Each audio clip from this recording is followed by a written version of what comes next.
Magandang araw po mga kaibigan. Ito ngayon araw ayos tayo ng starter. So ito po, nabili po yung may-ari ng baterya. Akala niya baterya po yung sira. So pagbili niya, ayaw pa rin umandar. Check na natin yung baterya, okay naman. So pag i-start natin, mayroon naman yung linya yung sa dito sa loob. So ito po mga guys, ito po yung kanyang engine na ito, no? So dito po sa lalim yung kanyang starter. Engine. So yan. Ito po yung sa starter niya po, no? Ito. So sinecheck ko naman kanina yung kanyang wire, mayroon namang dito. So ito po yung starter ng mga guys. Lalim, check ko na yan kanina, check ko na yan. Kung mayroon namang supply dyan pupunta. So ayaw talaga mag-start. Kahit lagatik mga guys, wala po yan. So ang ating isusun ngayon, i-pull out natin yung kanyang starter. So dito po yan yung isang tornilyo. Ito po yung sa likuran, yung tornilyo dito po sa likuran, yung isa sa ilalim. So try natin tanggalin mga guys. 1 hour later. So nang gagawin natin mga kuya, so tanggalin natin tong tornilyo dito na screw bolt, saka dito.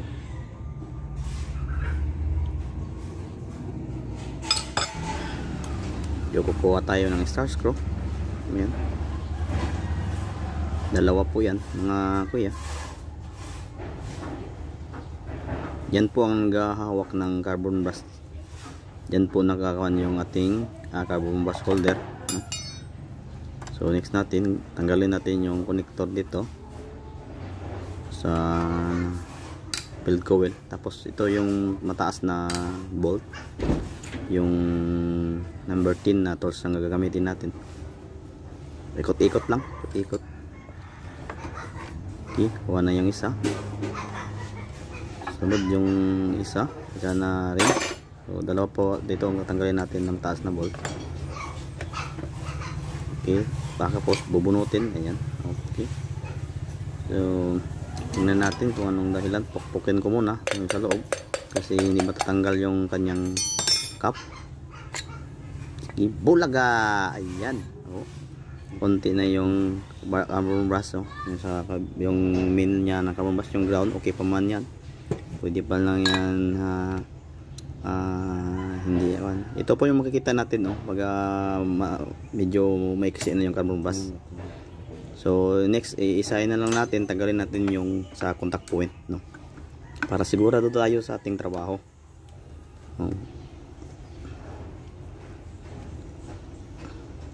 Para hindi po pabalik-balik yung ating trabaho. So isama na lang natin yan.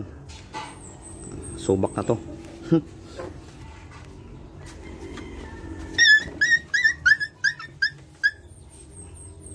So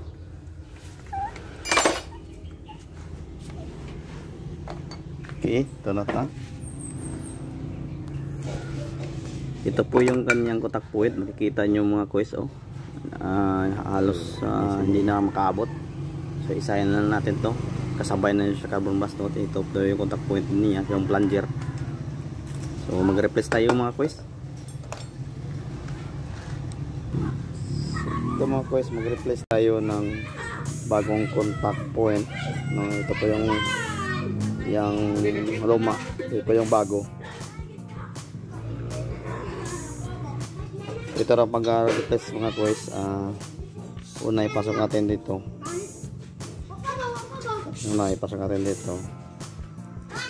Yan. So next na tong kanyang fibra. Tapos pasok na dito sa mga guys. Okay. Tapos dito.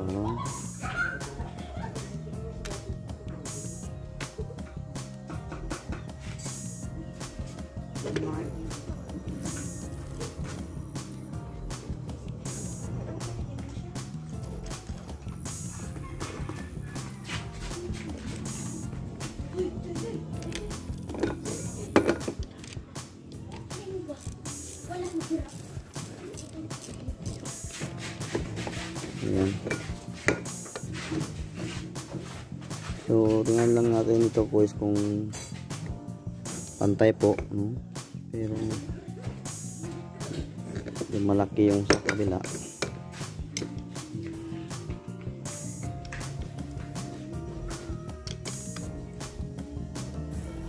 Okay.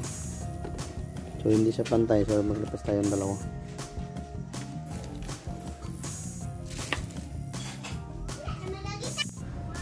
So ibalik na natin mga kois. Yan, linis na lahat bago yung contact point natin dalawa. Yung plunger, nilinis ko rin, no? So, pasok. Yan, okay na. So balik natin yung cap. Okay. Next, yung tatlong tornilyo dyan para mas okay. So yan, tapos na armature.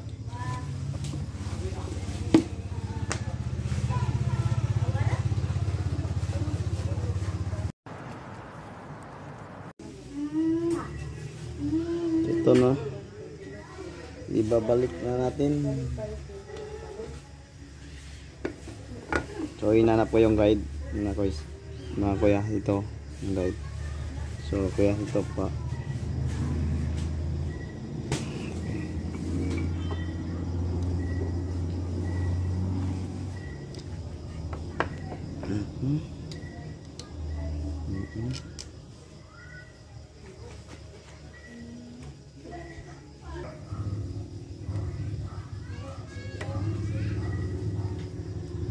Ayan na.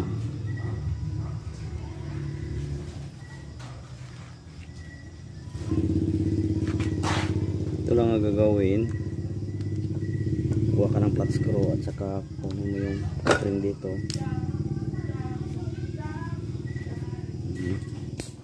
Babe po.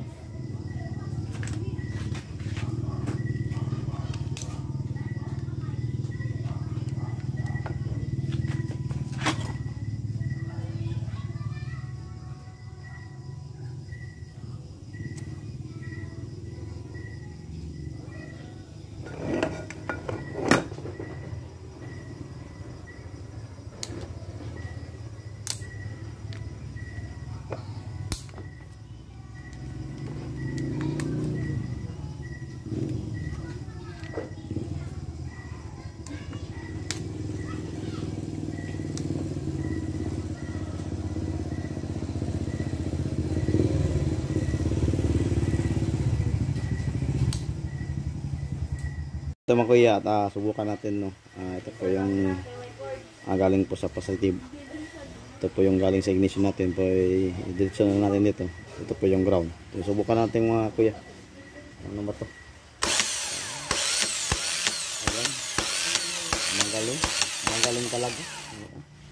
So maraming salamat po mga kuya. So magaling, oh. Ayan.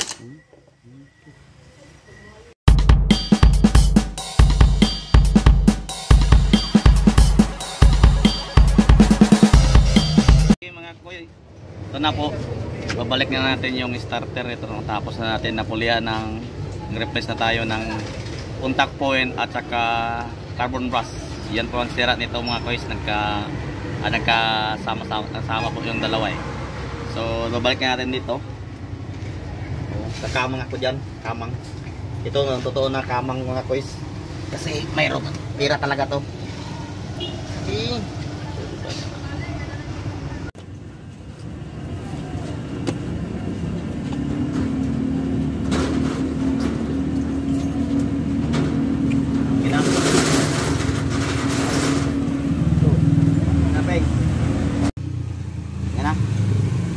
Kaya tapos na po yung atong mga trabaho natin, no? So down na natin yung towel.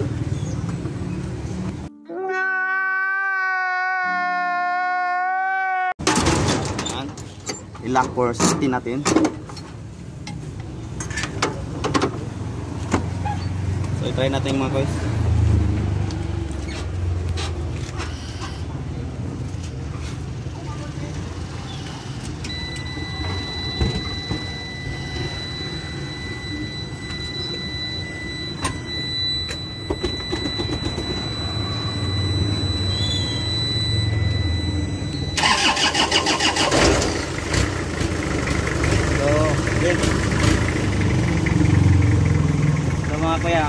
na yung trabaho natin, oh. Magaling talaga yung nangyari nito. What? Nataka yung natin yan. Mga kaibigan, salamat po sa pa-subscribe pag yun ang channel ko. God bless po sa lahat.